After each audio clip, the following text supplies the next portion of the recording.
Greetings,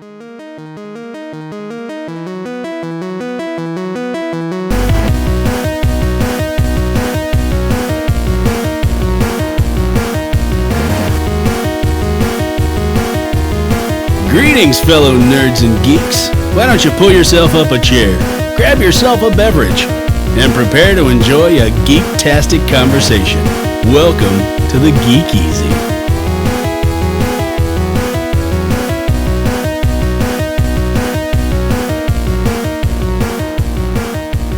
Welcome back to the Geek Easy podcast. This is episode number 78 for March 4th, 2020. My name is Pixel Dan, and I'm once again joined by my friends Mr. Jonathan Leonard. Hi. And Jaron McCaffrey. What up? What up? Happy Wednesday, guys. Happy Wednesday. It's always a happy Wednesday when there's a new episode of the Geek Easy. Right? Yep. Am I right? Coming to you live. Coming to you not live, but close enough. I was really like Wednesday. Wednesday. What? Shh, kayfabe, bro. Kayfabe. Yeah, my bad. So today's going to be a fun podcast, I think, because sometimes when we sit down to record an episode of the Geek Easy, we have an outline, we kind of throw out some topic ideas, we know the topics that we're going to discuss, and we sit down and we just go through our outline and discuss everything on our list. But sometimes we have no idea what we're going to do, and we just wing it, and that is what today's episode is all about, winging it. But we've actually got a pretty fun idea, I think. It's going to be a very fan-oriented episode because we popped on over to our Facebook page. So if you head over to Facebook and do a search for Geek Easy Podcast and hit the like button, you guys could be part of shows like this in the future. Because we went on there today and we said, hey, we're looking for topics. If you guys have questions, ask them. And you guys lit us up with questions today. So we decided, awesome. Yeah, it's fantastic. This is the most questions I think we've ever had for a single recording of an episode, which is so cool to see. Yeah. So we figured we would just go ahead and make this a listener questions episode. We're just going to basically go through all the questions you guys are asking, and we're going to see where the discussions lead us. I think that'll be a lot of fun. But before we get into all that, I thought it would be really cool if we kind of plugged some of our additional projects, because I know some of us here have got some other things going on that we might want you to check out if you haven't already. Specifically, I wanted to give Jaron a chance to plug his new podcast. Oh, yes. Thanks. Yes. Yeah, so I am working on the Drunk Wrestling podcast. Oh, man. Oh, man. Me and one of our wrestling buddies, Jonesy, at GoGo Jonesy. You can find him on Twitter. We love to sit around and have a few adult beverages and watch wrestling. And I just always thought that we are highly entertaining.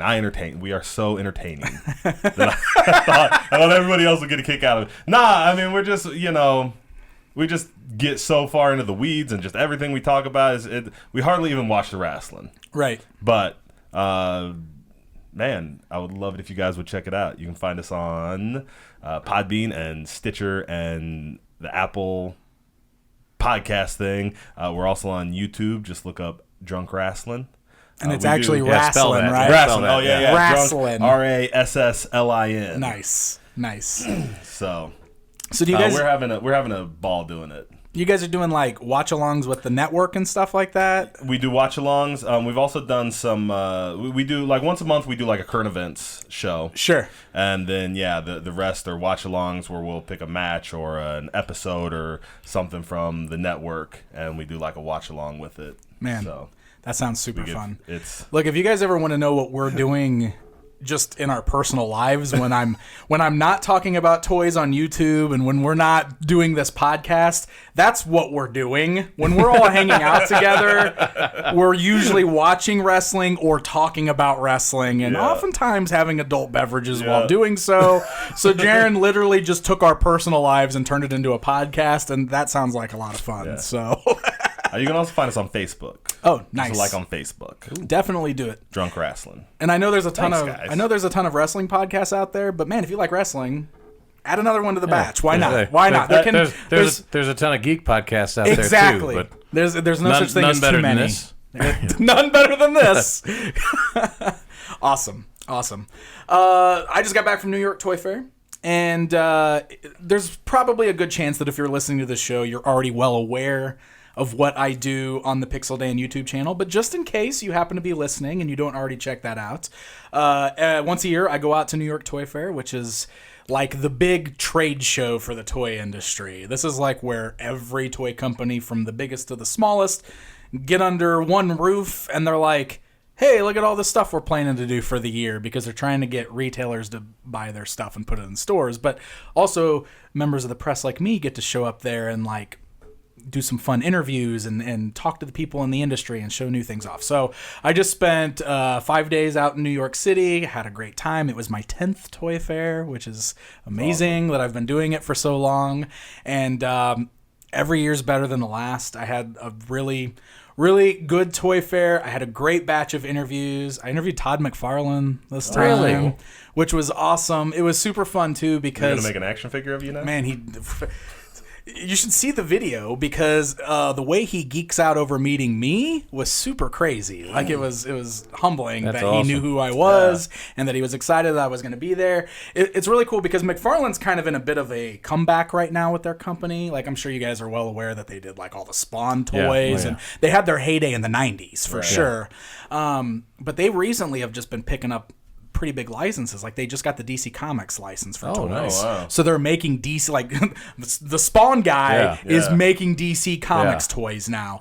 So when they launched that line, McFarlane actually reached out to me. The company reached out to me because they knew that I've done other DC stuff, and they're like, hey, Pixel Dan, we'd love it if you could, take a look at some of our stuff and do this and that. And, hey, you should come meet Todd McFarlane at Toy Fair. I've never had any appointments with McFarlane before, so it was really cool that they came to me and wanted me to come amazing. to them. And then when I got there, and he was all like, well, it's hilarious, and he definitely hams it up in the video, but like he starts the video by going, oh, my weekend is made because I finally met Pixel Dan. And he does this whole thing, but it was still really cool that my God, Todd McFarlane's excited that I'm here. Some of those early toys kind of ushered in a Absolutely. generation of more like Absolutely. adult collectible. Yes. Yeah. It was. I mean, they kind of became a bit of a joke at some point because they were known as the action figures that didn't have a lot of action because they were more statues than figures. But they absolutely ushered in that whole collector era. Like they started that trend of like adults being like, oh, it's cool to buy toys because these are clearly made for me, and you know what I mean. And they kind of so they were pretty revolutionary in the toy industry for that sort of thing, and it's kind of neat to see them having this little bit of a resurgence. Like they're doing the DC stuff, they're doing toys for Fortnite, which is like crazy popular, so like they're kind of doing that thing, but then they're doing the DC thing. They revealed a new Spawn figure, so like he's bringing Spawn stuff back, and like we've hit that point where people are like ready for Spawn toys again because it's been a long time. So it was cool. It was a really fun interview, and it ended up being like one of my biggest, most viewed videos from Toy Fair. So that was a surprise. That's awesome. So it was really cool. But I had a good time out there. Like I said, all the interviews were really fun because I don't know. It's neat. Like these toy companies get excited to see me, and then like they put on like a friggin' performance for me at this point now. It's like with the Pixel Dan walkthrough with everybody is like a show in itself, and it's really cool. Randy at NECA is always awesome. NECA revealed the most amazing Ninja Turtles toys. I sent you guys those pictures of today because they've already been doing amazing stuff with the movie figures, but they revealed Toka and Razar, which won Toy Fair for me. Like those are just hands down, those are my favorite things I saw for the entire weekend. Like they did in the movies. They're unbelievable. Yeah, that's crazy. And the articulation on them is crazy. Like Toka, for example, has his eyebrows articulate, so he literally looks like he moves just like the puppet. Like he can get the big wide eyes, or like the brow moves down and the nose moves up and down, and like the details on them is just insane. And then they got the Super Shredder, or Kevin Nash figure. we got that Casey Jones from the movie, which I'm so stoked for. I mean, like, oh my God, they are killing it with the turtle stuff. So just I'm so happy to see like Turtles really getting like this collector love now, because nothing against all the kids stuff and everything that Playmates has done, because Turtles is a very big popular brand with the kids, but I love that in the last couple years we have finally gotten this like big burst of Turtles toys that are made for the adult collector specifically, because that's not something that ever really happened before a few years ago. And now all of a sudden they're going back to the 90 movie and they're making these toys that like I wish I had when I was a kid watching that movie, and I just love it. I think it's so exciting. So stuff like that gets me really excited. It's really cool going to the show and like talking to the people that like make these decisions and are like creating these toys. So if you're into that sort of thing, please head on over to my channel, Pixel Dan on YouTube, and check out some of those interviews, because I'm pretty proud of them and I'd love to hear what you guys think of them too. So It's awesome. that's what I've got going on, aside from the book, the Master's book. Yeah, that Which whole thing. that whole thing. Which I did post a teaser pic of one of the pages. I don't know if you guys saw that, but I was able to put up a teaser of one of the pages, because I'm going through right now and I'm doing the proofing, and we're turning in pages to Dark Horse. So like we are like at that spot where I'm going through and I'm like making sure everything's as accurate as possible, and I've got other people proofreading it to make sure. So we're at that part, which turns out is an incredibly tedious part of the book. Sure. Oh my God, I can't believe how many times I've read through every page already, and like we just keep doing it over and over, and every time we find something else. It's so insane. Like this is the first book I've ever written, so like I've always heard it's a lot of work to do a book, and I am really experiencing that. But seeing these pages like laid out, all my photos in there, all my text in there, like it looks like a real book now, like in PDF form. It is a real book. I mean, it's what I mean is like it's starting to feel real finally. Like it's like I'm so excited with how good it looks, and we're at that part where we just turned in the first chapter. Like the book is split into 4 parts for the proofing purposes, so we just turned in part 1. Is that so you can make more movies out of it? Yes, that's right. We're going to split the book into 4 movies when it finally comes out. Yeah.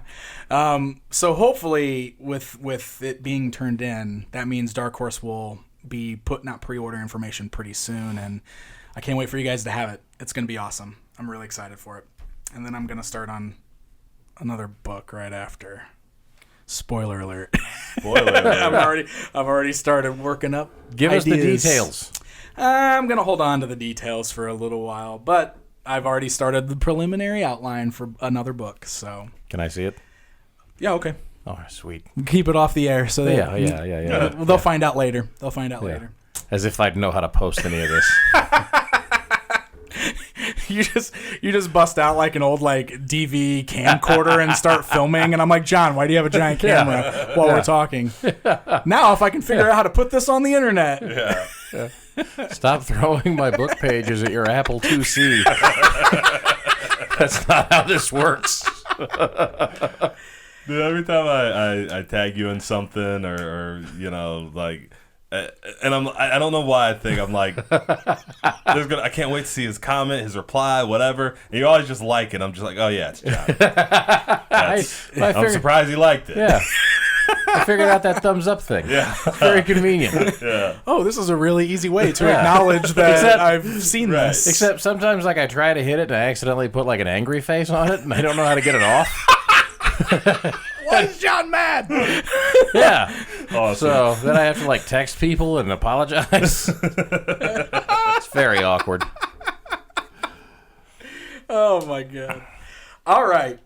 Well, let's go ahead and dive into these questions. So you guys asked us like just a whole mix of random things, and I think that's actually going to be fun to kind of go through these and see what we can answer and what we can't. I don't know if we're going to have good answers for everything, but I figure we'll just dive in and We got give it a shot, right? We're going to take some callers? Take some callers. Do we have any callers on the line? Can we do that?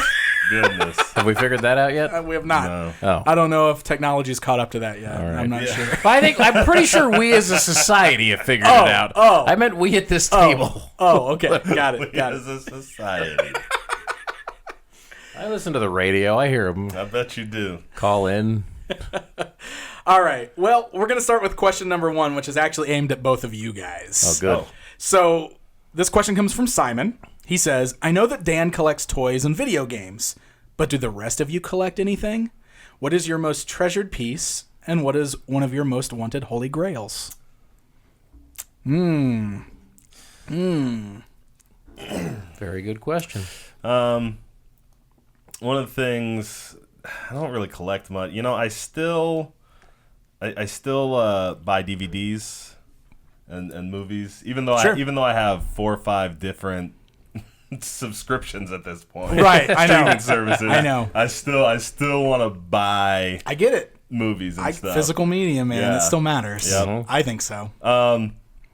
Probably one of my holy grails. I just got the Blu-ray. I bought a Blu-ray collection of the Universal monster movies. Yeah. When we did the Freak Easy. Yeah. And that's something I'd been, because it was a little expensive, and it's something I've been like unable to justify for the last couple years, where it's like, I'd really like to have these. Yeah. But Oh, and the Freak Easy made you pull the trigger? the Freak Easy gave me the excuse to pull the trigger. Nice. I love it. I love it when you get an excuse to buy Yeah. something expensive for your collection. Yep. I use my gig as an excuse all the time for that sort of thing. But Christina, I really need to do a video on this. That's Yeah.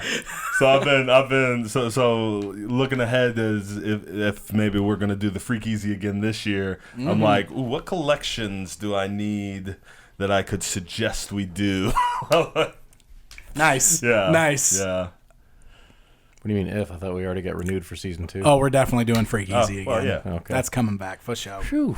I had a lot of fun with that. That was awesome. And I think a lot of people liked listening to it, so Yeah. that's a thing.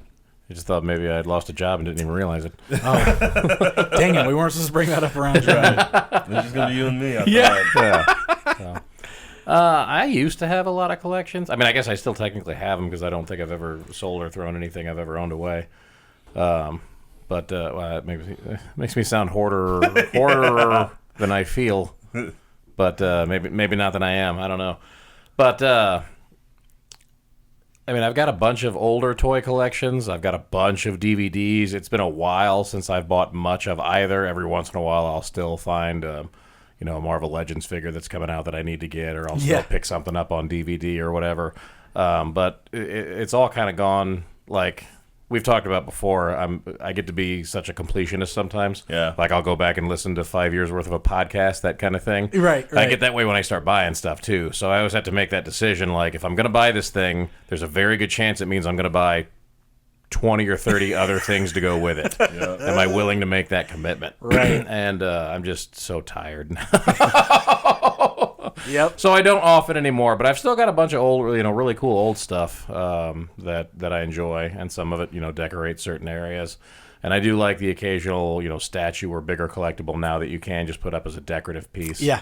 I've got that. I've got a.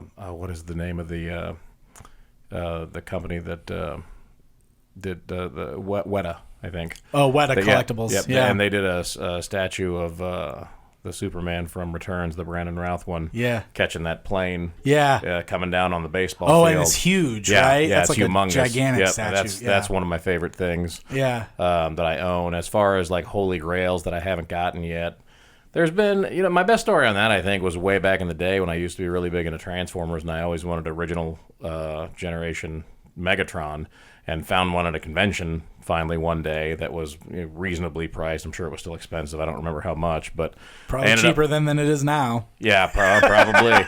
Well, I'll say, because I pulled the trigger on it and I bought it and I absolutely loved it, and it felt like that, kind of dream come true type moment. Yeah. Like I'd been looking for this thing and wanting one for, I was probably early 20s at the time, so for 15 years by that point I had wanted that toy. Yeah. And I got it and it still worked, and I transformed it a bunch of times, and then I sat it on a shelf and displayed it for a while, and after a while, like I had gotten it, and then it was over. The fun of the chase had ended. Yeah. And man, I know that feeling. Yeah. I know that feeling. But it's still nice to just you have that moment with, like you pay for that moment with Right. it, Sure, and that's of course. and that's totally worth it. Of course. I don't know if there's anything I'm really specifically looking for right now. I've always wanted one of those like Captain America replica shields. Oh yeah, you to do hang talk on a about wall. that Yeah. quite a bit still. Like every time I see one of those, I'm like, is today the day? We were just looking at one the last time we went up to the Galloping Ghost. Yeah, You were yep. looking at one. at a comic shop up there. Yep, and I was like, hey, is today the day? No, my wife's with me, so today's not the day. Today is not the day. But maybe the next time. I know my holy grail in your collection is the Puppet Angel. Oh, yeah. Oh, yeah. You've got the Puppet Angel I actually replica. got 4 of those things, but the one he's referring to is the life-size one. Yeah, you got a life-size huge. huge. The one that's actual... Looks like it was the one they used in the show. Yep, and it's on prominent display in my basement office, and it is very confusing to my kids. Are they scared of it? Or do they Not exactly. They just don't know what it's from? Yeah. Yeah. My youngest, who's 2, just noticed it the other day and was like, "Who's that guy?" I'm like, "His name's Angel. We'll get into more detail later." For now, just don't touch him. No, don't touch. Stay away. Yeah. Cool. All right, well, let's move on to this next question from Ben, which actually kind of plays into our Freakeasy discussion here. So he goes on to say, The Invisible Man just came out this week. What other Universal monster movies are you guys hoping to see made, and do you have any specific actors you'd like to see in those roles? And lastly, would you like to see them set in modern times or in the past, like the 1800s or 1900s? So I guess that depends on which movie, too, that you'd want to see made. I don't know. I'll refer to you first, since you're the Universal monster guy. That's such a tough question, man, because there's been so many versions of those already. Right. And all of my favorites are still the old black and white ones. Sure, of course. Maybe, actually not all, because I actually prefer the Brendan Fraser, The Mummy. Oh, yeah, me too, man. That movie's so awesome. love that I haven't one. seen it in a long time, but I love that movie. Totally holds up. Does it? Yeah. Yeah, I remember seeing it multiple times, too. I liked it that much. I would love to see... I think I would love to see a Benedict Cumberbatch Dracula. Oh, good casting. Yeah. Yeah. You could do it modern times, old times, whatever. You know, he's just got that charisma, that character, that voice. He's gonna feel the same anytime you put him in. Sure. That's the that's the only one that comes right to mind. I feel like we haven't gotten a good Dr. Jekyll, Mr. Hyde. That's one that feels like they haven't really done a lot of remakes of. Right. At least not in recent memory. Does The Mummy count? No. The Tom Cruise Oh, Mummy? no. Oh, yeah. See, I haven't even seen that. Yeah. Well, Russell Crowe is Yeah. Dr. Jekyll. Yeah. Really? In the Yeah. movie? Yeah. Well, that's because they were trying to do a Yeah, they were gonna Universal do Monster yeah. Universe, Right. right? So Yeah. they were Yeah. setting it up. Which funny. would have been really cool. Yeah. Yeah. Would have been really cool. I don't want to take up the whole question. I'll let you guys say some stuff. I don't have an actor for Dr. Jekyll and Mr. Hyde. I feel like that's one there hasn't been a good version of. Yeah. You know? Yeah. Like we've never really seen that one. Well, so I'm trying to think of like. I think Pedro Pascal could do it.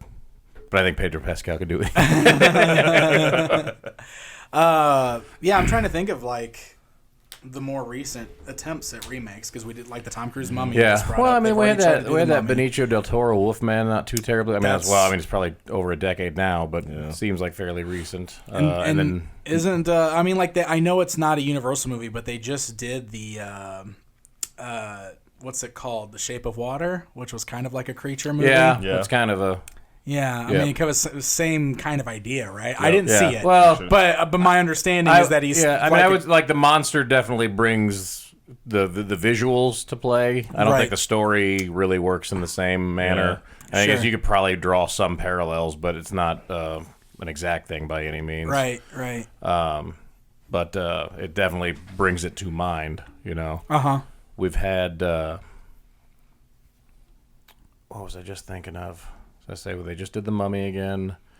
They've done Wolfman. Oh, that Dracula Untold. Yeah, I was gonna say. Was not too terribly long ago because I kept hearing that was theoretically part of the Universal monster universe they were trying to build, but I don't know. I guess that guy was just going to show up as Dracula eventually because I believe that was like an origin story. Yeah. And the Mummy. It was one of those where he was like, "Oh, warrior of the night, and he crushed an army. It was Great. Did you see it? No. There was definitely, they also did a post-credit scene where then it was like modern times, and he showed up in like a suit and met somebody. So that's how the tie-in would have come then. Yeah, okay, for sure. Oh, weird. So Yeah. you know, But that was who was that? I liked that movie, Dracula Untold. It was a little par for the course. Yeah. But it was good. And what's his name was the Dracula? Was it? He was Bard. He was in the Lord of the Rings, not Lord of the Rings, the Hobbits. I didn't see the Hobbits. It was the other Shaw from. Yeah. Okay, that's what I thought. Yeah, that's yeah. what I was going to ask I if that was can't him. think I of want to his- say it's Luke something. Luke. That sounds right. But I know exactly who you're talking Yeah. about. That's who I thought it was. Yeah, but he was good as Dracula. Yeah. He was good as that character. Yeah. No, that's kind of my thing with these movies. I would say, like, I really enjoyed that Tom Cruise Mummy, but I don't have a vision for what these movies should be. Like, I'm kind of like you. Like, I love all the old ones. Yeah. But I don't think that's a thing you really can recreate in its form now. You know, like if you were just going to do a remake of those with the same type of tone and whatever, I don't think it would play today the way, like you said, just going back and watching the old ones do. Yeah, I think that'd be something that'd be super fun. Like get Netflix or somebody to greenlight like a bunch of like shot for shot remakes with some of the, you know, like I'm sure you could get some, not A-listers, but some B-list stars that would want to do stuff like that and get them just like shot for shot remakes of those old. That could be cool. Yeah, you know, but I mean, that to me feels more like an anthology series or something like that. Yeah, than for sure. Like a movie. Right, that's why you series. do it on like Netflix. Yeah, It's like exactly. That could actually be really awesome. Yeah. To set it up like an I think anthology that would be kind of super thing. fun. Yeah, that would But be super fun. If we were looking more at like a cinematic viewings, for sure. I don't know how well. So therefore, it becomes one of those things where I like those stories. There's a million ways you can tell some of those stories. Well, you could totally set those up and do those like 2 at a time. And just be like, you know, like the Grindhouse thing. Oh right? yeah, you know, yeah. and just release them that as could work too. Yeah. Universal classics. Here's these I remakes still that are don't know. like an hour a piece. I still don't know if they'd play audience-wise as well. Like, I think the anthology series would work. I think if it's something that you're on Netflix, you can really get people excited about. I don't know. I would love to see something like that tried. I just don't know. Those weird experiments just seem to fall on their faces sometimes, like that Mummy movie. Yeah, like for that sure. Mummy movie. Yeah, Well, the nice thing that would be about those is they wouldn't be super expensive. true. You know what I mean? They'd be cheap movies to make. So it's Which not- Hollywood needs to do more of anyway. Yeah. like For sure. Stop spending $100 million, or probably $300 million on every movie now. Yes. So you can hopefully make $1 billion and make more $2 million movies that hopefully make $4 million. You know. Also, I think the Universal horror movies have because horror movies have a strong following. So I think there's enough people out there, that do like all those old movies and would show up and would cosplay that kind of thing, and they'd show up in costume, and if you had the Benedict Cumberbatch as Dracula in an all black and white shot for shot remake of the Bela Lugosi Dracula, that's gonna people that's gonna appeal to a niche. Yeah, I think so. People Yeah. would tune in. Yeah. At least just to check Well, I it say, out. if you right? make the Like, project that's- cheap enough, you can make money off that. Yeah, Then for the sure. trick is then convincing them not to spend $100 million making it. Right. You know? Right. Yeah, we don't need to load it up with crazy special effects. We don't- Yeah. Keep it practical like the originals. Yeah. See, Yep. you can make it a little fancier than those, but like Yeah, I mean, update it with Yeah. shoot it in HD, but you don't have to Right. put a rubber bat on a string and flap it around. But you like, can. But like, yeah, Yeah, you should. Yeah. You should. Let's do that. Let's not. You better. I want to see it with like Birdemic It'll style get clip your art. with Birdemic clip art. Yeah. Heck yeah, man. Yeah. Heck yeah. So. Was the new Invisible Man movie supposed to be part of that universe? That got Originally, the Invisible Man was supposed to be in that universe. I don't know Okay. if they redrafted this script to make that movie or if they Okay. just started from scratch. That I'm not sure. canceled? Okay. But he was supposed to be a part of that, and that's what I want to see that movie, kinda. Except the trailers. I want to see it. I really want to see it. I want to see it. I think it looks cool. I didn't realize it came out this weekend, or I would have already seen it. The trailers look just like Hollow Man to me. Well, except I mean, without but Kevin Bacon. Hollow So I Man keep was thinking- also the Invisible Man story. Yeah, for right? sure. Yeah, but I keep thinking, man, I could just watch this movie with Kevin Bacon. Well, I think it looks a little. I think it looks a little more thrillery than the Kevin Bacon one. The Kevin Bacon one, that's weird to say. The Kevin Bacon one was like a sci-fi remake, and I thought right away because the Invisible Man was supposed to be part of the Dark Universe. Yeah. And I was totally like, this looks like a movie that they made, and then before it got released, somebody was like, hey, can we just call this The Invisible Man now that we're not doing that Dark Universe thing? Oh, you know what yeah, I mean? Yeah. Totally. I could see that. Yeah, we'll have to check that out. I want to see that one. Yep.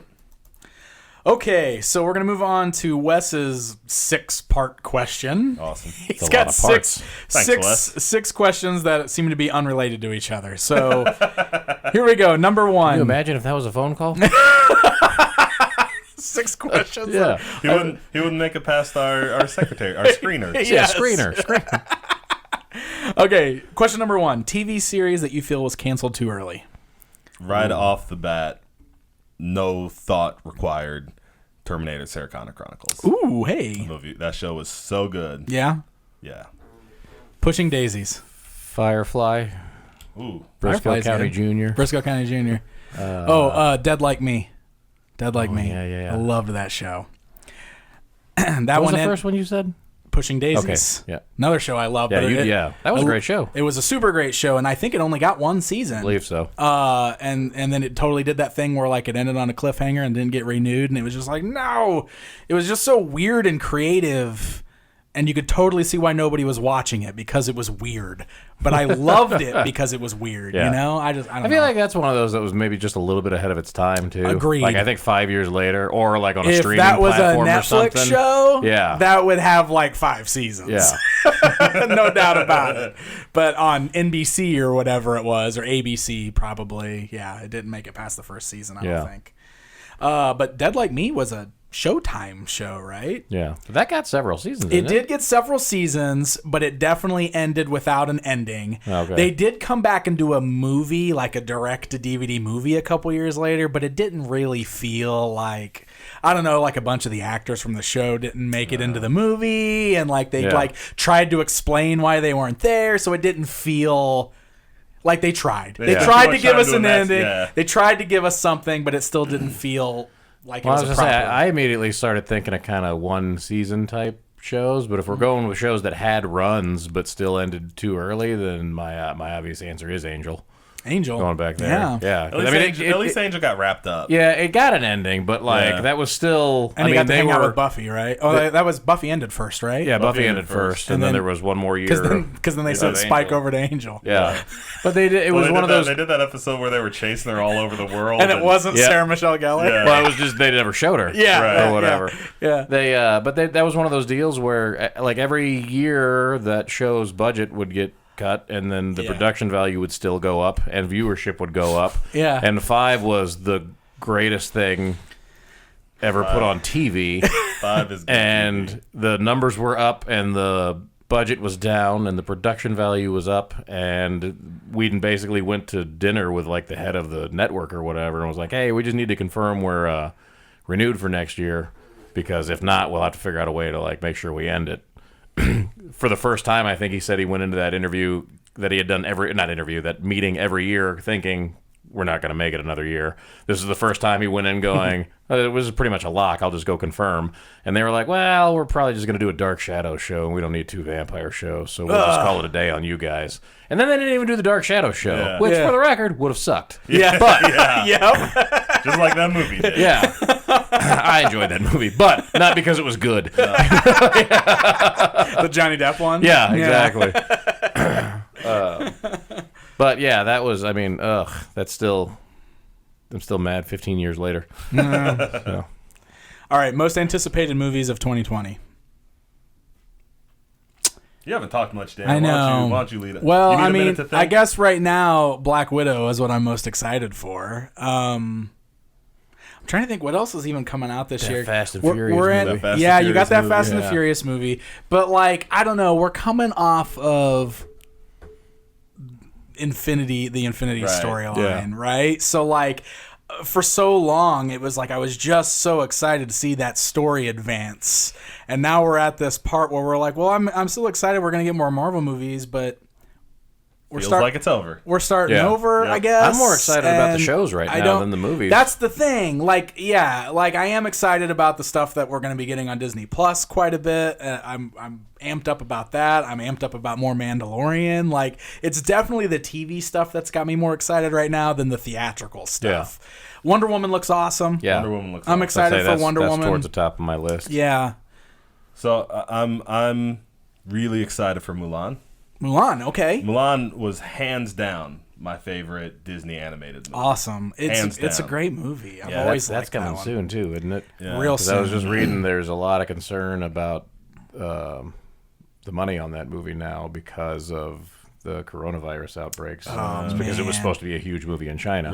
Right. And so that's a shame. I'm half wondering, depending on how quick it's supposed to come out, I'm half wondering if they'll even push it back or something. I haven't heard any news like that. Yeah. But if there's a big enough window between now and the day it's supposed to drop, and they think, Yep. you know, they're walking into a storm there, who knows? Yeah. There's also like Ghostbusters is this year. Ghostbusters yeah. is this year. I keep forgetting about that one for some reason. Yep.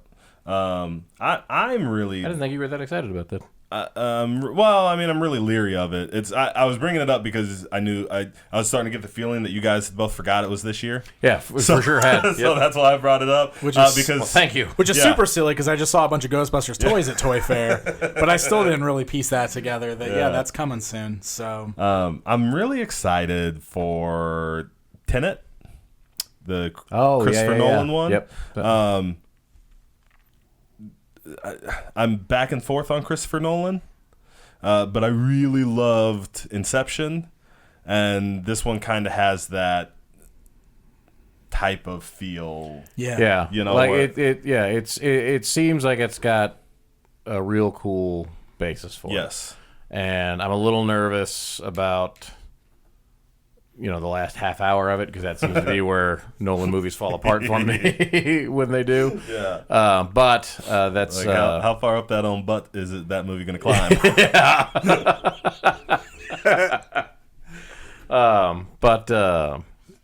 that's like one of the bigger pre-Batman Robert Pattinson movies we're gonna get, and I haven't seen him in the spotlight for a while, so it'll be kind of nice to get him When's that Batman? into a bigger movie. Is that Batman movie next year? I believe it's 2021. I think next year. I think it's next year. Yeah.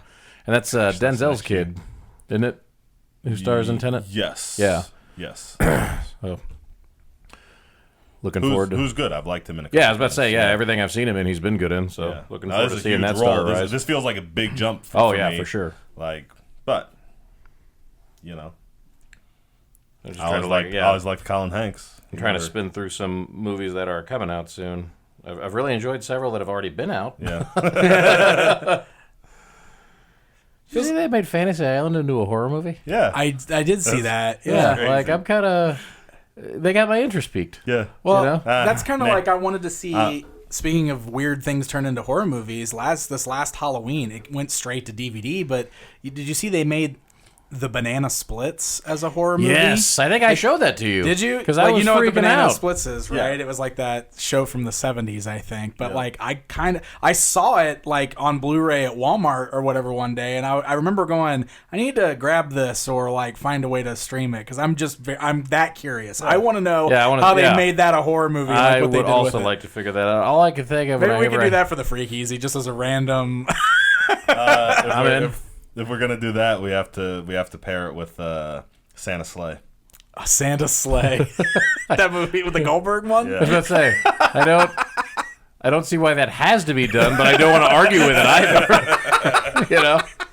Like I've got no problem doing it. Oh, okay. Every time I think of the Banana Splits, I just think of that old Bill Brasky sketch when from Saturday Night Live when Will Ferrell was screaming about how Brasky mowed through all the banana splits for some reason. I just remember him screaming, "They all beg for their lives, everyone but Fleagle." Is there really a Legally Blonde 3 coming out? Oh, They didn't even call me. I'm really. Oh yeah, you were in number 2, weren't you? I don't think I made it on camera. Jonathan was definitely in the background, Yeah. one of those scenes. Yep. I got paid to hang out on set as an extra. Yeah. For a couple of days. Is that Scooby-Doo origin movie? Oh, that is coming out. That's a CG movie though, right? Mm-hmm. Yep. Not interested in that at all. I am very interested in the Candyman. Oh, that's right. They just that trailer for the new Candyman actually looks really good. Speaking of the Freak Easy, Yeah. Scareglow himself. add those to the list. That's like a It's like the year of the movies guy that's that. voicing Scareglow in the new He-Man cartoon. Oh, that's right. Yep. Tony Todd. So say this is the year of movies that I should be excited about that I am not. It seems like You know? The year of movies that. Yeah, like hey, there's a new James Bond movie coming out. Man, that looks terrible. I've been tricked into caring about that for the last few. Freddie Mercury is the bad guy. I like that casting if it was in a movie I trusted. We liked Skyfall, right?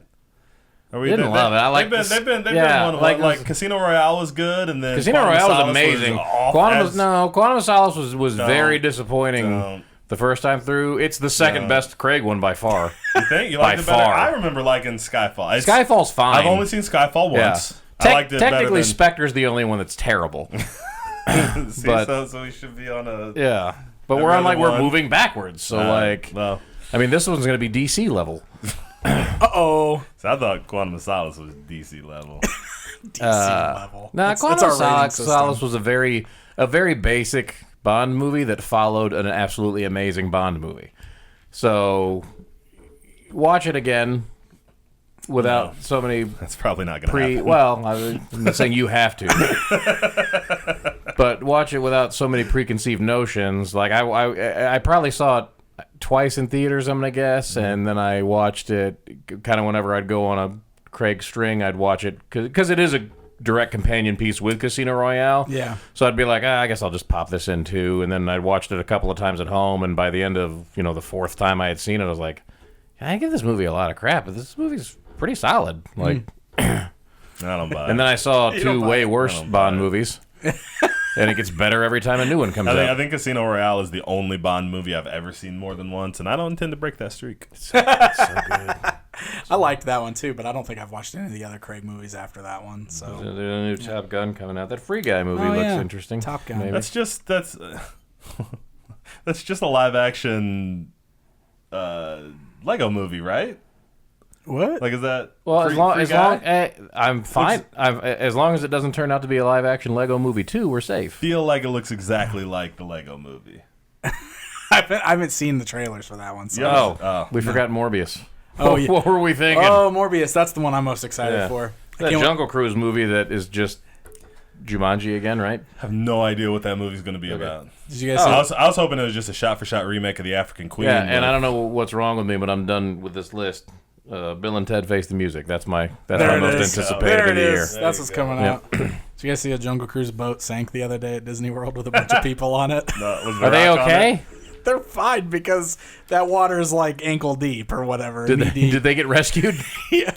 Well, my favorite part about it was, because Twitter was awesome while it was going on. So like there were lots of comments about seeing the underside of water, which was hilarious. Like the backside of water is one of the things on that ride when you go behind the waterfall. Oh no, I did. Okay. We didn't make it when we went. You didn't ride the Jungle Cruise we when were you trying went? to. Okay. Just specifically because I knew that movie was coming out.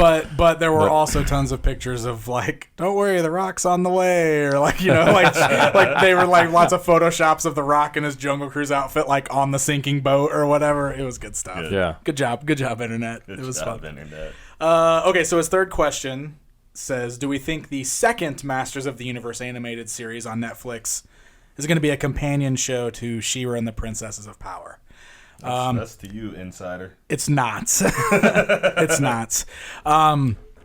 My understanding, and we don't have a lot of information on it yet, so obviously this is mostly me just kind of guessing, educated guessing. it is going to be similar in vein as far as like this is going to be the show geared more towards a younger demographic, but it's not connected to She-Ra. They're separate. They're keeping those properties separate. And I think that just kind of goes back to the weird licensing stuff I've talked about here before between He-Man and She-Ra. Yeah. Like, I don't know. It's weird. It's weird stuff. You're probably right. Yep. But I'm still going to hold out hope. That it's linked? Yeah. It'd be super easy to make that show feel linked without having to link anything. Without actually Well, being... I was about to say, which is actually all I'm rooting. Like, I don't need it to be a direct crossover, and I don't need to see a bunch of like crossover episodes.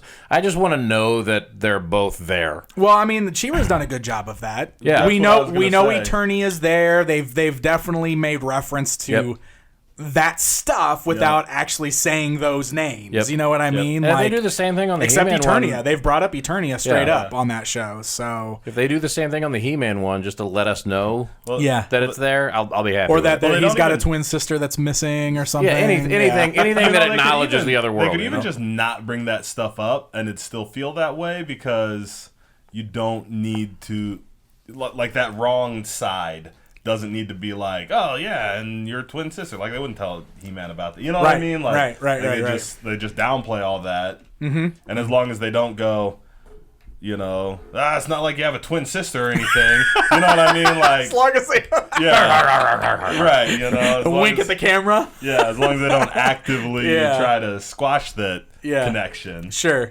You can just imagine all day that look, that's it's true. the same world. That's true. That's all I need. That's all you need. That's all you need. All right. Well, how about thoughts on Indiana Jones moving forward without Spielberg? That's a thing. I guess that's a thing. Cool. Why not? I didn't know if this movie's even really still happening, or is this just talk still? Yeah, or are we really they announced it and then have pushed it back every year for several years. Like, are we actually doing this movie? It doesn't feel... I'm all in for it if they feel like doing it, but they don't need to do it. And if they're not, I don't see why they would bother doing it without Spielberg. See, I have no attachment to creators. Sure. I think it's good for properties to move on and for new artists to get their chance to do different things. Mm-hmm. I know I'm in the minority on the internet when it comes to that kind of opinion, but so I don't care about that at all. So I think anything you're not mad about, you're in the minority. That's true. Yeah. That's true. That's true. So. Well, and I'm not even saying they can't do one without Spielberg. I'm just saying this seems to me more like a project that's going to get made because these guys feel like hanging out with each other. If one of them backs out, I don't see the other ones wanting to do it. Mm-hmm. That makes sense. Mm-hmm.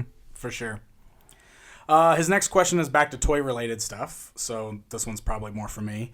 He says, Hasbro and Mattel both seem to be leaning heavily into their legacy brands this year, which kind of is the way of the toy industry these days, honestly. So he says, what's your most anticipated original toy line for the year? And that's a hard question to answer because everything's a license now. There are very, very few original toy lines actually out there that aren't based on something. So it's hard for me to answer this question because everything I'm most excited for is like Ninja Turtles toys and new He-Man toys and stuff like that. I will say that Mezco's doing some cool stuff with their 112 line where they've got a bunch of original characters that they've kind of been creating that are like weird and super detailed and stuff, and it's neat seeing them push that alongside the Marvel and DC stuff that they're doing. And if you're talking about like straight toys, like kids stuff, I think Moose Toys is the best company for that, for original toys still, because all of their stuff is mostly like their own brands. And they're doing this toy line right now that Spencer really loves called Goo-Jitsu, which is basically like stretchy guys, like Stretch Armstrong style, but they're like all these weird different creatures, lizards and sharks and stuff like that. And like everyone's got a different gimmick where like some of them are like stretchy like Stretch Armstrong, and some of them like are made, I don't know, they're different materials. That's cool. It like won the award for most original action figure line of the year from the Toy Association, and it totally makes sense because there's not a lot of those left out there, but also it's a super fun line and he loves it, and I can totally see why it's one of those things that kids would see in the toy aisle and be drawn to because it feels like the kind of things we saw in the toy aisles as kids. So I would definitely give that to Moose Toys for like getting out there and doing their own thing and not always relying heavily on licenses. I love licensed stuff, but that's absolutely a trap we're in. And it's not just the toy industry, it's everything, you know, where cartoons and movies and everything, we're just remaking the stuff we love over and over again. It's a thing, it's a rut that we're in, I guess. Or it works, so they keep doing it, right? Yeah. I don't know how ruddy it is. It's both. It's both, yeah. So, well, it's, you know, it's going to be a rut. I mean, you don't recognize a rut till it goes bad. Like, you can be in a rut for a long time, and then, like, all of a sudden it goes bad, and you're like, oh, man, I'm in a rut. I've been in the rut. You know what I mean? Right, like, yeah. You know, you don't realize it until it catches up to you. Sure. Yeah, for sure. This feels pretty ruddy, guys. What do you think? This feels pretty ruddy. Yeah. As I say, here's an answer to a different question, but maybe similarly themed. We just got Connor. He wants to build roller coasters when he grows up, which he's 6 now.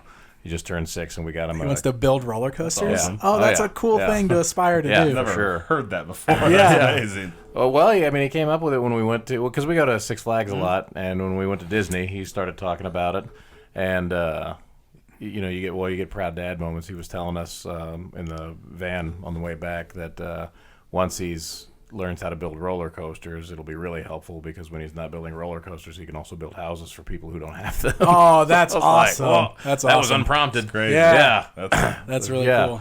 But we got him this Connects set that is like Yes. a roller coaster set, and that's Yes. the first one of those I've ever had, and it will not be the last. Those are awesome. That thing is fantastic. Those are so cool. Absolutely. So that's just the only thing I could think of that was like an unlicensed toy, because it's not like a Spider-Man roller coaster or anything. It's just like Right. a dragon thing. But man, we've been working on it for 3 days and still aren't quite finished. But it's really neat. That's cool. And he's super into it. So. very cool. That is awesome. That's awesome. All right, so the last question he asks is kind of on the same lines. He says, speaking of legacy brands, did you guys see that Intellivision is making a comeback with the new Intellivision Amico console? And do you have any thoughts on that? Did you guys even know that? No. I don't even know what that is. All right, so do you know the Intellivision? Intellivision? Well, I know what an Intellivision is. Yeah. So the Intellivision was Is that like a smart TV? No, like it was ColecoVision, isn't it was a game console around that same era as the Okay. Atari and the ColecoVision. Okay. The Intellivision was Mattel's video game console back then. There's a He-Man game on it, so that's pretty cool. Oh, snap. Yeah. So the brand is back, or somebody owns the Intellivision name, so they're doing a new console called the Intellivision Amico. I don't know, I don't really have a lot of thoughts on it. I've watched a few videos about it and kind of followed it loosely, but not enough to give a solid opinion on, because I still don't really know what kind of games it's gonna play, or what it's Is gonna it going do. straight for home console, or they don't It's a even know home that? Okay. console. Yeah, it's they're making it a new console, so it's not just like a Intellivision classic. It's not like a plug and play. They're making a new console that's gonna play new games. Sounds like the Morbius of the video game. The Morbius of the video. Oh no. We see a commercial for this thing with Michael Keaton selling it. Wow. Yeah, buy an Intellivision or whatever. Yeah, so I don't know. Time will tell. I like games, so I'm sure once more details really come out, or if I get a chance to try it out, I'll have a better opinion at that point. But right now, I don't know. I haven't really been paying much attention to it. I gotta get tired of the PlayStation VR machine before I start caring about the console. Well, that's the problem. There's just too many games to focus on. We're on the verge of the PlayStation 5 coming out and a new Xbox. We have a whole new generation of consoles getting ready to drop at the end of this year, and it's just I don't have time or money for any of this. I don't holy cow, man. I love my Switch still. I play that the most. But I do love my VR, my PlayStation VR. I still want to get a Switch. Yeah, you should get a Switch. We gotta get a Switch so we can play that today. Contra game. The day that we're the day that we're I was gonna say that Marvel game. Oh yeah, I want to try yeah. that too. It's the 3-year anniversary of the Switch, actually. As we're recording right now, which is crazy. It's been 3 years. Oh man, that means we gotta get one soon before they move Right, on to the the new next thing, thing. Maybe I'll just wait. As I said, we can wait a little while longer. There'll be a Get one Marvel real game cheap. for that. Yeah. Okay, we're gonna move All right. into our next question here from Sammy, Sammy. who wants to know: should Warner Brothers just 86 all this Justice Yes. League hoopla? and use the upcoming Wonder Woman movie to pivot to a straight up Super Friends movie saga. Each hero movie introducing one or two members of the Legion of Doom, leading up to the big reveal of the headquarters in the swamp, and all the bad guys are working together. I would love to see the Wonder Twins' powers activate on the big screen, and Gleek could be like Rocket Raccoon and Baby Yoda wrapped into one heroic monkey. I love it. At this point, why not? Let's do it. First of all, well said. Second of all, no, he can't.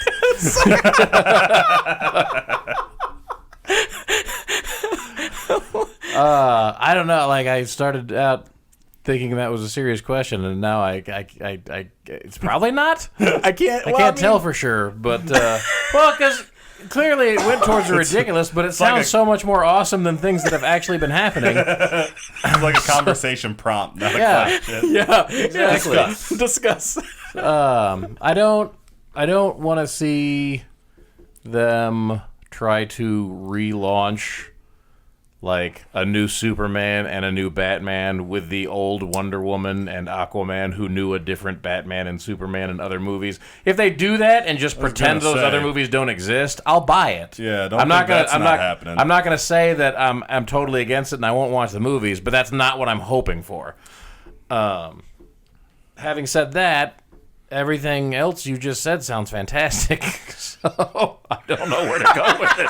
So my thing with DC from the beginning has been, like, I wish they would just make movies. Like, make a Justice League movie, make a Wonder Woman movie, make a Superman movie, and just, like, all completely different. Yeah. And they don't need to be... Yeah. Because, and part of the selling point on that, to me, is, like, then we get a bunch of different like, we get to see a bunch of different interpretations. 'Cause, like, I don't even necessarily want to... Like, you can do, you know...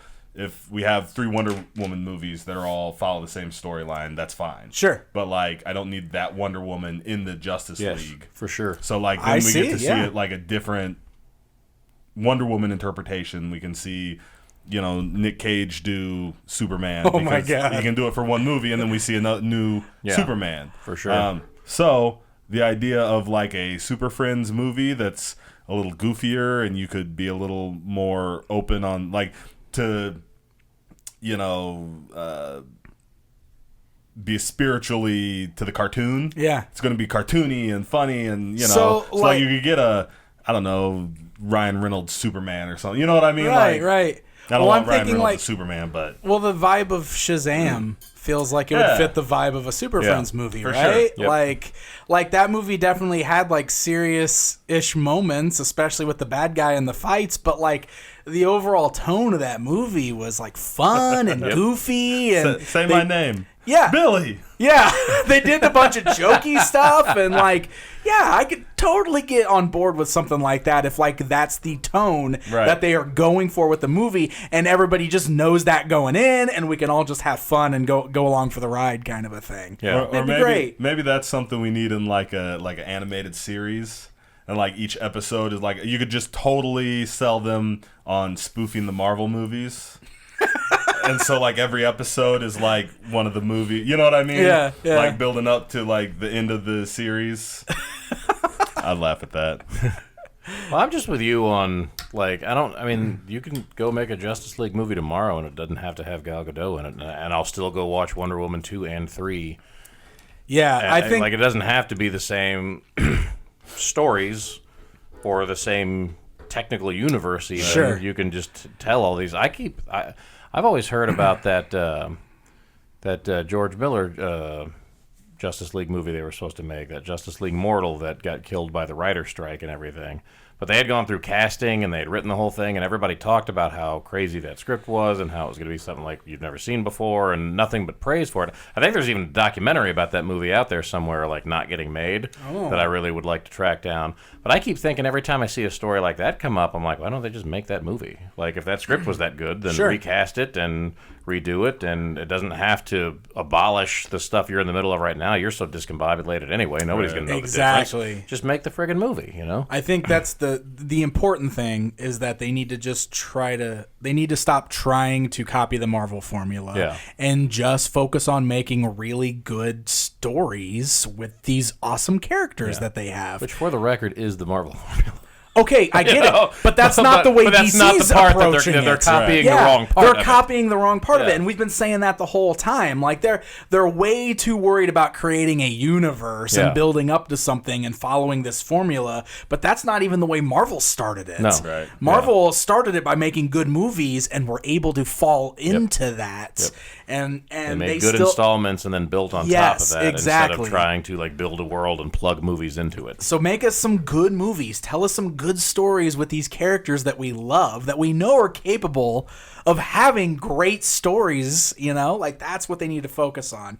And I don't know, maybe we're trending that way now, maybe. Like Birds of Prey was super fun. Yeah. Wonder Woman, we like the first Wonder Woman. The new Wonder Woman looks like it's going to be a lot of fun. Maybe we're trending in that direction now. Fingers crossed, but that's absolutely what needs to happen. That's definitely their best trailer so far, right? The Wonder Woman one? Yeah. I know, it looks incredible. Yeah, I like that trailer. And they've done decent trailers before, but that one really stands out, I think. Yeah. It's not better than the Batman v Superman trailer. Huh? Yeah, I don't. The one with the Doomsday Monster? Remember? Hold on. He was in the trailer. God, they're so bad at everything. They just showed him in the trailer. Yeah. He was in the trailer, but that was also the first time we got to see. I loved that trailer. I liked that trailer more than the movie. That's not hard. Yeah. I agree. Oh, I love it. It always comes back to this. Yeah. There's no escape. you can't bring up You DC just without it. You can't bring it up. Unless this is what you're looking for. In which case, I you're think, welcome. we were totally baited into this conversation, so Should they just drop everything? you got us. Cheers to you. Yeah. Yes, You they got should us, just drop Sammy. everything and make a Super Friends. I'm in. Movie. I'm on board. Super Friends. Let's do it. Super Friends MCU. No, Super SFCU. SFCU. Super go. Friends Cinematic Universe. I like it. I'm so in. All right. Let's move on to a question from Ram Jam. Ram Jam. Longtime listeners. So this is one that actually I wasn't aware of any of this until I read his question. So he wants to know our thoughts on Disney moving their Love, Simon spin-off series from Disney Plus to Hulu, and the rumors that they're going to do the same thing with the Lizzie McGuire reboot. Apparently that was going to be a Disney Plus show, and now it's going to be moved to Hulu. He just wants to know what our thoughts are on that. I was not aware that was a thing that was happening. First of all, I'm not familiar with Love, Simon. I don't even know. I just looked it up. That is. I just looked it up and saw that it is like a recent drama. Wasn't there a movie? Comedy. So it was a movie, and I think they're doing like a spin-off series. Okay. And I did know that they were rebooting Lizzie McGuire. I had heard that. Yeah, I had heard that. I thought what's her name was. I don't know. Did she get in some trouble or drop out or something like that? I thought there was Hillary something. Duff? Yeah, I thought there was something going on with that, or like maybe just dropped out or something, or I didn't. something. I could be way off base there too. Clearly, I did not follow up on whatever I heard. Right. I just thought I saw a rumbling. You mean you could just walk away from Lizzie McGuire news like that, John? So here's the deal. This is a brand new news story, and that's why I hadn't heard about it. Hillary Duff is pushing for the show to be rated higher than a PG, and she's the one that's pushing for it to be moved to Hulu. Okay. So there's more to the story right there. Hillary Duff says that Lizzie McGuire can't be real and relatable if it's forced to be PG. She's asking that the show be moved to Hulu. So she's asking Disney to put it on Hulu. So that's what the rumor is. So Okay. That's interesting. Yeah. But I mean, like we've discussed on the show before, like, you know, Disney owns Hulu now, and I think that was kind of their plan, was that Hulu was going to be where they were going to put the stuff that was non-Disney family stuff, or like that they wanted to do the PG-13 or the R-rated stuff. They would use Hulu for that. So I guess this could be one of our first potential cases of that happening. Yeah. Well, and I'm not an advocate for like everything has to be edgy now. Like if you're going to reboot a kids show. However, if you're rebooting a kids show 20 years later with the same star, it's not so much necessarily. It doesn't have to be a kids show anymore. It can just be the same logical progression that the audience took into this new thing. So, which is all just to say, I'm fine with it either way. Is she reverse Weinsteining them? I only want to do this if I can get my business out. Whoa. Maybe.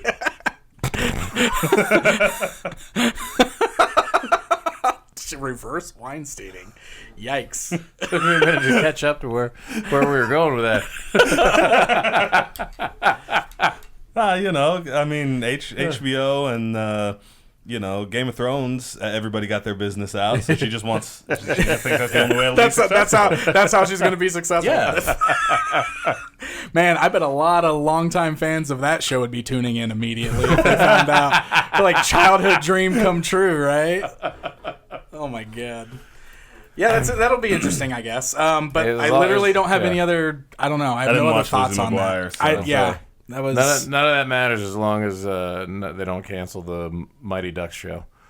They're Mighty Ducks. They're doing a Mighty Ducks show with Emilio. Emilio Estevez. The Mighty Duck Man himself. Swear to God. Is he gonna play Hans now? Emilio. I think he's just gonna play same character he played before. Coach Bombay. It's a sequel series? Coach Bombay. He didn't even play Coach Bombay. Well, I guess he did, but I was gonna say he didn't even come back for the third movie. Why is he coming back now? He used up all the sequel movies. He used up all the Mighty Ducks 2 movies, so now he's got to come back. That's right. Okay, next question comes from John, and he says... That's me. Oh, no, you didn't ask this. Oh, John different. with an H asked this question. Okay. So he He's says... he's a bum. He says, as we all know, many fandoms can be plagued with a lot of negativity. Has your enjoyment of a certain property ever been hampered due to excessive negativity? That's a good question. Yeah, I think it happens sometimes, and I try real hard not to let that happen, but it's hard to escape it sometimes. Especially like, so like when I'm pretty involved in the Masters of the Universe community. So sometimes like when you're at the forefront of it, especially in a position where I'm at, where I'm kind of like one of the faces of like, I'm doing all these interviews with the toy company. I'm reviewing all the toys, so I'm kind of more on like that face level for it. Sometimes I hear a lot more of the negativity, I think, because it's directed at me. Like if they're mad at Mattel, I take the brunt of it sometimes. Yeah. You know what I mean? Or like if they don't like something that Don't Mattel's sell yourself doing. short, Dan. Some of them may just be mad at you. Oh no, absolutely. There's no doubt about it. I mean, first of all, you're going to put yourself out there on YouTube. That's going to happen no matter what. Sometimes they are mad at me. Sometimes they don't agree with me, and so they're mad at me about it. So I mean, it sucks sometimes. But I just always try to focus on the positive aspects of it, and I move on and I keep going, and I always try to remember why I love this stuff in the first place, and I try really hard not to let that stuff ruin it for me, because that stuff doesn't matter at the end of the day. It matters. It doesn't matter at all. It doesn't matter at all. You're right. The negativity doesn't matter at all. Like, I guess Star Wars is the easiest example right now, right? Because Star Wars fandom's kind of weird and scary at the moment, because it seems like you can't talk about it anywhere at all without somebody being mad at you for something. And I definitely would not use the word scary. Okay, well, I just mean, it's weird to think that like we've gotten to this point where when the internet was new and fresh, it was exciting, like getting on and finding people that were like-minded and you can share your passions with them. And I remember like early 2000s even, like kind of discovering message boards and like, popping onto like Star Wars forums and everybody just like talking about Star Wars and talking about Star Wars toys.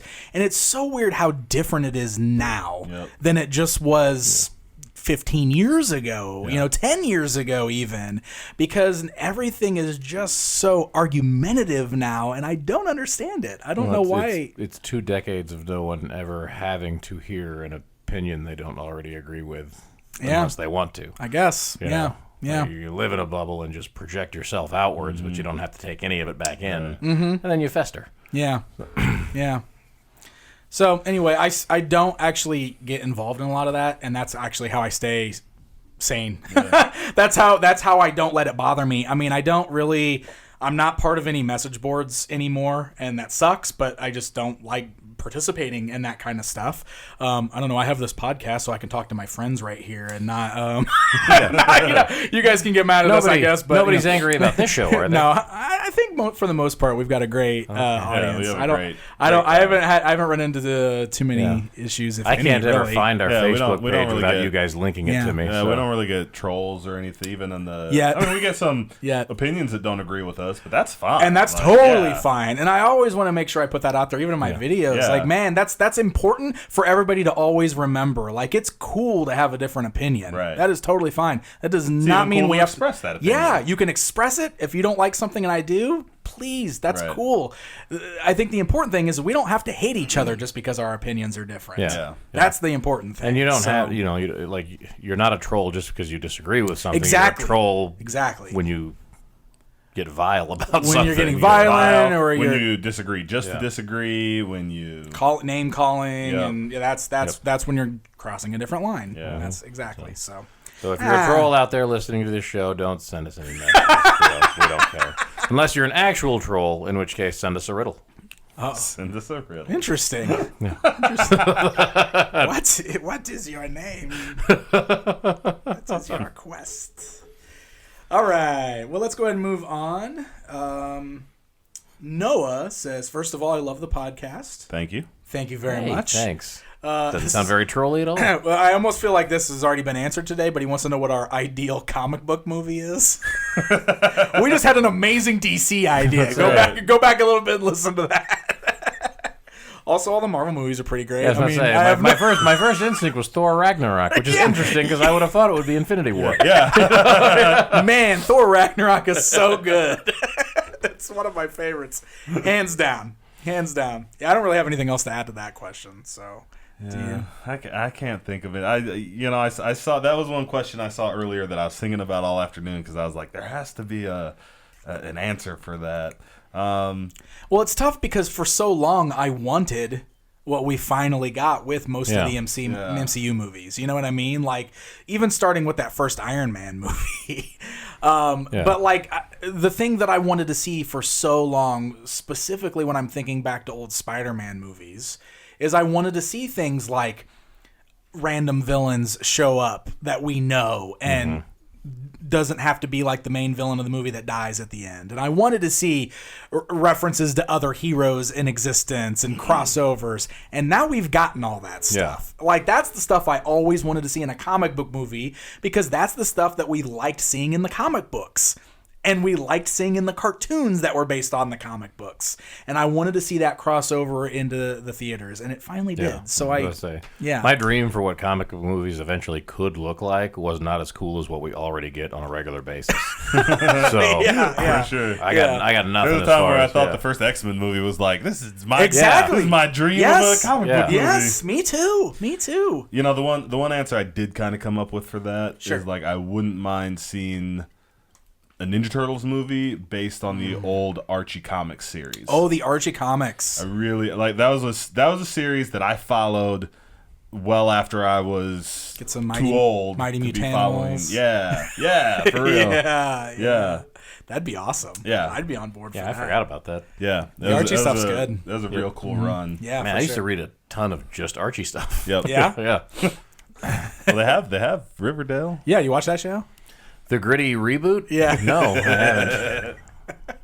I think it's got a pretty big fan base. Well, I'm not opposed to the idea of watching it, yeah. but it's just the one I've of never the- seen it, That's so I like, don't they made Fantasy Island into a horror movie? Yeah. We just talked about Well, yeah, it's the exact same feeling I had when I was like, oh, cool, an Archie show. What? Yeah. Like, Jughead killed a guy? Was that what happened? So next question is another one that I feel like we've already kind of answered, but it's from Ricky, my friend Ricky. He says, what summer blockbusters are you guys most looking forward to? I'm looking forward to Wonder Woman 84, and I'm on board with that. Yeah. Bill and Ted's in August. Bill and so Ted. that counts. There you go. That does count. All right, Rodney wants to know, have you ever looked at your toy collection and just been overwhelmed by what you've done? I think that's for me. Answer is absolutely yes. Yeah. And right now that's my issue. I have also looked at your toy collection and just been overwhelmed by what you've done. I've watched your wife look at your toy collection on occasion, and I don't know if overwhelmed is the is the impression I got. Oh, God. Well, you helped me move it here. Yeah. Oh yeah, for and sure. I was gonna say that like that's where it really hit me, to be honest. When I had to pack it up and move it to my current house, that's when it became the most overwhelming to me. And the fact that I've now been in this house for 3 years and it still isn't unpacked speaks volumes about how overwhelmed I am by my own collection. I'm in the process right now of finally trying to unpack it and set it up, because I don't have a choice, because I have a baby coming in 3 months and I have to get that room cleaned out. So it's forcing my hand to finally go through it all and unpack it. And it is just like I love collecting. I love the hunt. I love finding things. But I literally am doing that thing right now where I'm just looking at all of these boxes and these totes and this stuff. And I'm like, if this all just disappeared right now, I think I'd be okay. I think like if most of these boxes were just gone and I didn't know what was in them, but they disappeared and this room was just emptied for me right now, I think I might be okay. And then like maybe I can just start over or something. Because that's how overwhelming it is. You know, all you got to do is say your address. Yeah, right here on the show. Somebody will take care of it for me. No, you should way. rent a building and open a museum. It Set it all belongs up in a museum. Yeah, and then that adds that extra element when you're out there hunting. When you find a new thing, you can pick it up and go, put it in a museum. You belong in my museum. Bam. Oh man, wonder how much You could that'll make- cost me. Yeah, you could make this little town a tourist destination. That's a good idea. Yeah. Tourist destination. We're going to Pixel Dansburg. Pixel Dan on the square. I like it. I like it. All right. Every once in a while, I walk past my crates or totes, I guess would be the right word, of DVDs, and part of me goes, because I collected DVDs for 10 years, and then I learned how money worked. Yeah. But until you learned how money worked. But also part of me goes, yeah. So you know, it depends on the day. We can say the same thing for like video games. Like I have so many video games, and I love my video games, but man, like I'm not gonna play most of those, right? Like, like I keep buying them, but I was to say, like I walk past, I was like, I've watched 70% of these, probably. Some of them even after I bought them. right. A lot of them I just saw in theaters and went, that was great. And then you bought it, never opened Put a it. $20 bill towards never watching that again. Sure. I think we've all been there though with movies for sure. All right. This is one that I think we've kind of answered in the past, but we'll go for it again. Jason wants to know if we could bring one obscure toy line from our childhoods back in retro style, similar to how they keep re-releasing retro toys now. Like at Toy Fair, they just revealed that they're re-releasing the original Kenner Real Ghostbusters action figures as part of their big Ghostbusters push. So they're doing the first wave, the 4 Ghostbusters, Stay Puft, and Slimer. Nice. And they're the exact same figures from the 80s, but they're putting crazy. them back out there.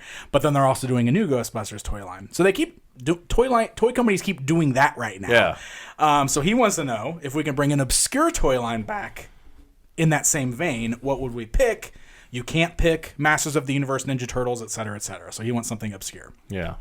We've kind of talked about this a little bit before, because I remember you bringing up some pretty cool ones before. Yeah, Jason, Wheeled Warriors. Yeah, I had a bunch of those that I loved. I played with those a lot. Yeah. So I guess that'd be mine. Did I have some others? I don't remember. Did we talk about Mask? Mask we talked about. Yeah, Did we talk we've about talked about a bunch. Air Raiders? Did we talk about Air Raiders? We definitely talked about Mask and Wheeled Warriors. Those were the two. What was the one? Silverhawks. Ooh, the Silverhawks. Yeah. That's a good one. I love the Silverhawks. I love that cartoon. Yeah. Yeah. I had Those toys were kind of janky, but every toy of that era was kind of You know, janky. so So. it could be, yeah.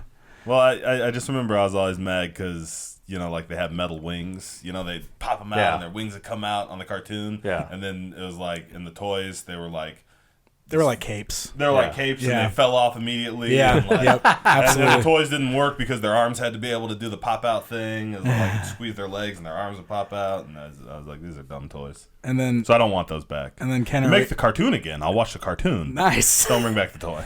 That's part of the Thundercats universe. Did you know that? Silverhawks. Really? I don't think I did. Silverhawks, Thundercats, and Tiger Sharks were all Rankin Bass cartoons, and they're all technically part of the same universe. They all exist in the same I universe. don't even remember the Tiger Sharks. Yeah, that was because that one was super. They did it was. I think it was even part of like a different show. You know how sometimes they would do that thing where it'd be like Action Hour, and it would have like different cartoons in it. Oh, Like yeah. the Tiger Sharks was part of one of those Okay. blocks of things, and think it I keep- had like a wave of toys that's Yeah. like super obscure now. I keep trying to picture it in my head, but I think I'm picturing Street Sharks. You're probably picturing Street Okay. Sharks. I'm not So sure what think Tiger of Sharks is characters either. that look literally just like the Thundercats, but they're tight like fish people. But they are like the designs are similar, like the stature and everything of Fish Thundercats. people. Okay. Yeah. I'll show you pictures later. What about the Food Fighters? Food Fighters was my choice. Absolutely, that's my choice. I got a bag of Food Fighters right here. Awesome. Wow! This is like one of my favorite obscure toy lines ever. And I want them back, Like, and I he's want straight, more. like- I want more characters. I want them to come up with new weird food guys that didn't come out before, and I want more of these things. Well, they could do all kinds of like foodie stuff now, right? Dude, Like, oh, man, and they like could do, like- sriracha cupcake. Oh, and God. Could you imagine, dude? There's so many options. And we could even get some brands on board, and like they could do like a McDonald's guys or you Yeah. know Big Mac guy or something. I don't know, man. I love them. Can a wave of craft beer toys be the bad guys? Craft beer, yes. like private pizza, and then my favorite.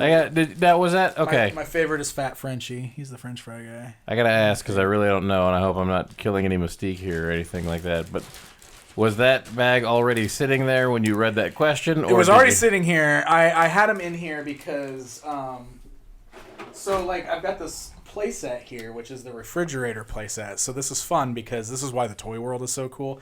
That was an unproduced playset from the original line. There was going to be a refrigerator playset that opened up into an army base. So like there's like people out there now, like indie toy makers have designed it based off of the original pictures of the unproduced toy. Awesome. 3D printed it, and I bought one, and it's amazing. That's so it's sitting fantastic. on the floor right here, and I can so I got all my Food Fighters out because Yeah. I wanted pictures of them. Yeah. That's why the toy world Well, is I was so gonna say, awesome. I think like, that still just, counts then. Like, Yeah. because I got super excited, and then I thought, oh, he might have just read that question early and then brought that bag over here. Oh, no, But they were already sitting that here. bag was already It was right already there. sitting here. It's one of my favorite toy Yeah, lines. that's my favorite part of the episode. Yeah. Pixel Dan just randomly pulls Food Fighters out. Poof. You didn't bring it up. He said it, and you were like, "You don't say." Yeah, I know. I was gonna say it. It was Yeah. cool that he said it first.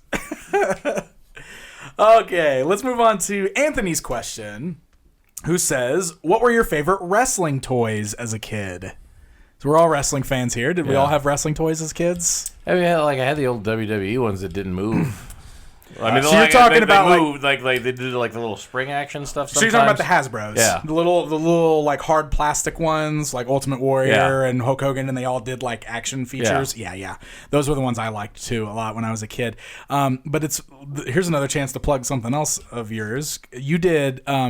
Jaren's been doing a really cool series on his YouTube channel called Legends in My Own Mind, where you're interviewing local indie wrestlers and kind of talking about their careers. So I did a 4-episode run with you. Right. And in that we talked 5. about 5. Yeah. So I did 5 episodes of that. And in that we talked a little bit about like some of our childhood memories with it. So I talked about wrestling toys in that a little bit. Cause it's funny with my childhood memories of wrestling in general were all not even in my own collection or at my house. They were at a friend's house because my dad didn't like wrestling and didn't want me to have anything to do with it. So I couldn't watch it at my house. I didn't have any wrestling action figures, but I for sure went over to my friend's house and played with all his Hasbro figures all the time, and I loved them. And it was totally one of those things where like I'd go over to his house and immediately be like, "Where's your Hasbro? Where's your toys?" And I'd pick up and I would sit there and play with his wrestling figures because I wanted to play with them. So those I've got memories of playing with them, but not actually owning my own as a kid. So you were just totally using that kid. I was using him for his wrestling figures. Yeah. No, but he was a huge wrestling fan, and he had tons of wrestling merchandise, and he was the family that, like, they got the pay-per-views, and so I could go over to his house and watch, the VHS taped pay-per-view that he got, over the weekend or whatever. Yeah. So, like, he was my wrestling friend for that kind of stuff. So that's how I experienced it as a kid. Nice. So that's why I those are my favorites, because I've got those, like, childhood memories of those. Yeah. So, like, I didn't become a wrestling fan until, like, we were in high school. Yeah. And the big Attitude Era explosion and everything. Right. So I never had wrestling toys. I never played with wrestling toys. But I did. So our friend Scott had a huge collection of, and you would probably know, they were like the tall... The LJNs. The LJN, okay. Yeah, they were the big rubber ones, Not right? the big rubber ones. Oh. No, later than that. So- he had the ones that were from the Attitude Era. Oh, so he had the Jax Pacific Jax, toys. okay. The bone crunching ones or whatever they were. I know which I ones don't you're remember talking if they about. were But they were bone definitely crunching, from the yeah. Attitude Era, so that's So the he ones would have a huge collection of those. Yeah. And I would sit there and go... Specifically, I remember because the Stone Cold and the Ahmed Johnson were the same figure. Yeah. And one was just painted black. You're right. Oh, they were Okay. so similar. Yeah. And so I would be like, which one is this and which one is this? Why are these two guys? Are they twins? What's the deal? And then that started a game where I'd hold up the toys and go, now who's this? Because he looks just like this one. But I started doing that with all of them. Yeah. But because of that toy line, when I then started watching wrestling with him, because we did that for a couple of years before he was finally like, hey, you need to check out this. They did the same thing later with the John Cena and Darren Young figures. Totally. Yeah.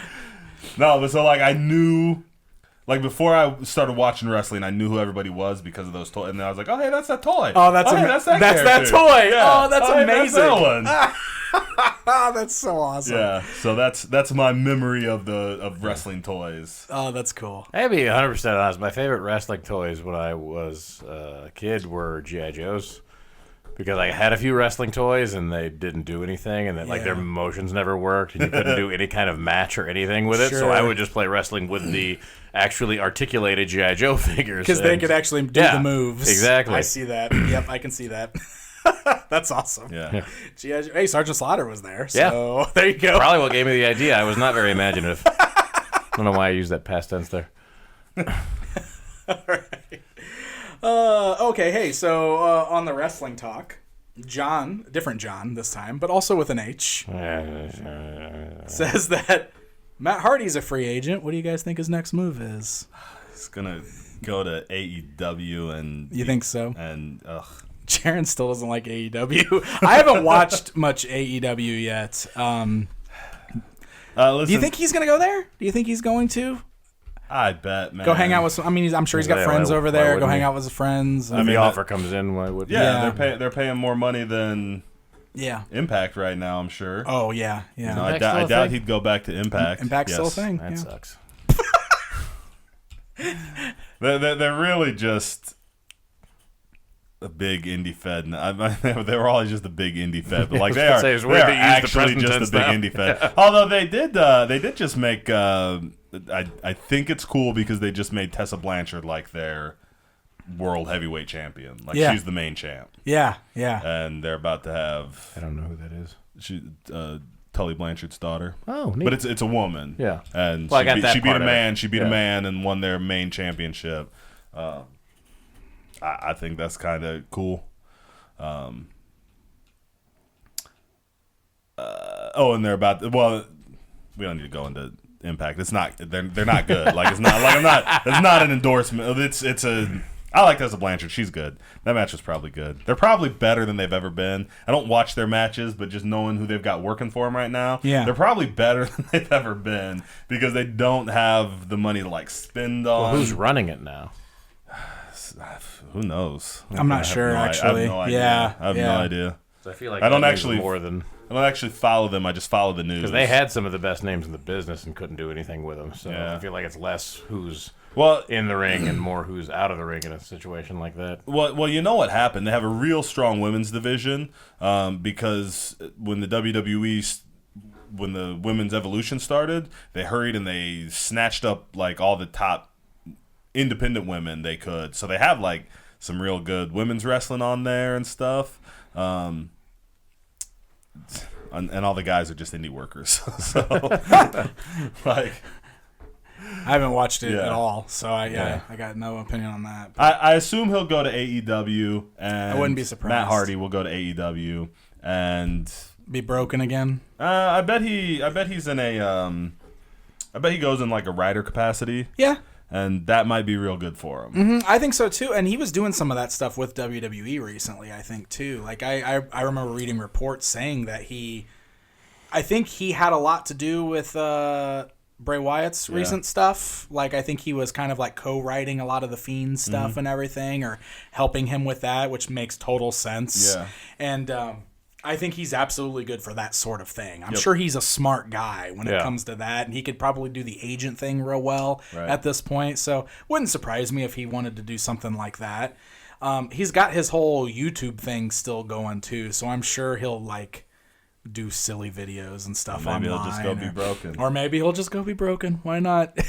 It's over. It's going to be one of those things that'll always be over, so he'll find ways to do it. Delete. All right. Next question comes from Hi. H-A-I. So I think I'm saying that right. Hi. He says, have you guys watched The Boys or Watchmen? And what are your thoughts? And I will say right off the bat, I haven't watched either of these yet, but both of them have been on my list of things I want to watch, but I have not gotten around to it yet. We've all discussed watching Watchmen together. Yeah. And have not had a chance to do it yet. Have you watched The Boys? I think you've talked about it a little bit, right? Yep, and you've watched about half of it. Yeah, a couple episodes. Yeah. I mean, I went into The Boys completely cold. I've never read any of the comics or anything like that. I believe it was a Garth Ennis book, though, which I was a big fan of his with his Preacher stuff. But I had no idea what the storyline was like or anything like that. So I cannot comment as to how faithful of an adaptation it is or anything along those lines. But it's a very enjoyable show. To come in cold, there's definitely some over-the-top moments in a good way and a bad way, but they got a really strong cast, and one of those, it doesn't blow me away as a series or as a storyline. It's kind of like concepts that have been at least broached in the past with other things before, but it's a very entertaining take. Yeah. Yeah, I'm enjoying it. Excuse me. I enjoy watching it. I agree with everything you said. Definitely like a welcome also for sure. Yep. I wouldn't say anything revolutionary. Like it's like if you mashed up Watchmen and what's The Specials? Well, no, but the other one, like the Specials. Mystery Men? Mystery Men, that's it. If you mashed up Watchmen and Mystery Men, like you get the Boys. I can see that. Interesting. Yep, I can see that. Huh. Yeah. I want to check out both of them. Yeah. And we definitely will have to watch Watchmen at some point. Yeah, I have no excuse for not having watched Watchmen, other than we have talked about doing the Watchmen, John? Other than we've talked about doing it together before, and we've never made those plans. But even when it first came out, I was like, I'm going to watch that. Maybe I'll wait till it all comes out. Or maybe I'll just keep up on it. Maybe I'll wait till it all comes out. And then, I got to at some point in the middle of that discussion with myself, the show had ended 3 weeks ago. Yeah. And, and I just hadn't done anything yet. And it sounds like they're just doing it as that one I don't think they're coming back I don't think anymore. it's coming back. Yeah. I think it's just that one standalone season, which probably works fine. I've actually seen a lot of people say that that's totally fine, and that story is self-contained, and it's probably best that it actually doesn't keep trying to go forward. So I don't know. I'm curious. I heard a lot of good things about it. And I was going to say, by the simple fact that I didn't hear, it's a Watchmen property that I didn't hear a ton of people hating on. Yeah. That makes... Yeah, absolutely. Seems like it would be worth checking out. We will watch it. All right. Well, that's going to bring us to the final question for the day. Comes from Charles. Good one. Yep, it is a good one. Charles wants to know he says, I'm not sure if you've said this in old podcasts, but how did you guys meet and become friends? So that's a pretty good question. You're inferring a lot from this little gathering here, Charles. So we've kind of touched on it a little bit, I think, in this episode even, but I think wrestling is the thing that brought us all together as friends. Jaren and I went to the same high school, so we've known each other for a long time now, which is crazy. And we kind of became friends because we were backyard wrestling together in high school. So, we've talked about that a little bit, I think, but Attitude Era was super hot while we were in high school. We were in high school in the back half of the 90s. So, of course, everybody was doing backyard wrestling at the time, including us. And we were doing that. And then after we were both out of high school, we both got involved in the local independent wrestling promotion, like Jaren first. And then he brought me to it. Specifically because you guys needed a referee, and then... Well, we had gone to watch Scott we were watching it together. Yeah, That's had right. gone together a bunch of times. We had gone to watch a bunch, and then you joined. I joined. And you started training to wrestle, Yeah. and then you brought me one night in, like not just to watch, but because you needed a ref. And then I started training to wrestle. Yep. And then that's how we both became wrestlers on the independent scene. And that's where we met John, because John was involved in the local promotion already. Yep. You were one of the original owners of it, right? Yes, sir. And so that's where we met John. Well, I became friends with John because we both didn't like this dude. One of the weirdest bonding experiences ever. I remember I had been on a hiatus for a little while because I just John who? yeah worked too many hours and didn't prioritize my time right, and so I came back, after having been away for probably 5 or 6 months, and I walk into a room full of people I know and I'm very familiar and or friendly with, and I get a lot of reactions, and Jared, for whatever reason, is like excited to see me, and we've barely ever met, and then immediately at some point that night, he's talking to somebody else, and he's like, this guy over here, and I'm like, yeah, that guy sucks, right? And we've been close friends ever since. I was telling you. Because we were talking, and you were like, because you didn't recognize half the people. You're like, who's this guy? I'm like, this guy's so and so. I was totally like, one who's of this the guy? people. Like, that's so and so. You're like, who's this guy? And he sucks. Screw that dude. You're like, yeah, definitely. Because you actually knew that guy. Oh my god, that's hilarious. Yeah, when I first We've hated joined people up, together ever since. hated people. When I first joined up, you weren't around for a while, so I was definitely one of those people you didn't know when you came back. Yep. I don't remember if you were there that night or not, but I don't know. I have no idea. No idea. But yep, that's how we all became friends, and then we've been friends ever since. Because wrestling's our glue that holds us all together. But then we found out we liked lots of things. I'd say, and a weird sticky glue it is. Yeah, I know, right? All these years later, it's been like 20 years, which is crazy. More than. Yeah. Well, I started right at then. Yeah. I graduated in 2000 and started shortly after that. Yeah. So it's been right at 20 years that I've known you probably. Yeah. And Jaren a little bit longer than that. So that's pretty crazy. It's pretty crazy. That's that we became best friends and podcast hosts. That's our story. Yeah. Cool. Dan came to me one day and said, hey, you want to do a podcast? And I said, that sounds great. What is it? What's a podcast?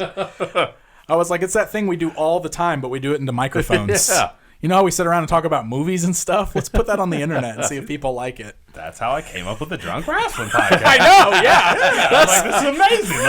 Let's put that out there and see if anybody else cares. Awesome. Well, guys, that was really fun. And you guys posted a bunch of questions, and there was some good stuff in there. So thank you guys very much for that and for listening to the show. You guys saved this podcast because we had sent like 3 messages back and forth that were like, I don't know, what do we got to talk about? I don't know. Has anything happened? What is this? Ooh, I don't know. Yeah. We got nothing. Tomorrow, or I guess technically yesterday, was Super Tuesday. So I thought maybe somebody could explain to me what a delegate is. Oh, yeah. But not on this podcast. Not on this podcast. You're the politics guy. It's a word I keep hearing. Yeah. But I don't even think we can call it Super Tuesday anymore without getting sued. I think we have to call it the Big Tuesday. Great. like the big game. Got it.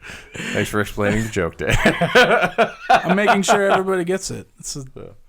All right. Point being, we had nothing. So. Like, why is the math teacher talking about politics? The math teacher. You guys didn't let me plug my stuff earlier. What's your stuff? I can do your taxes There you go. if you want. He does my taxes.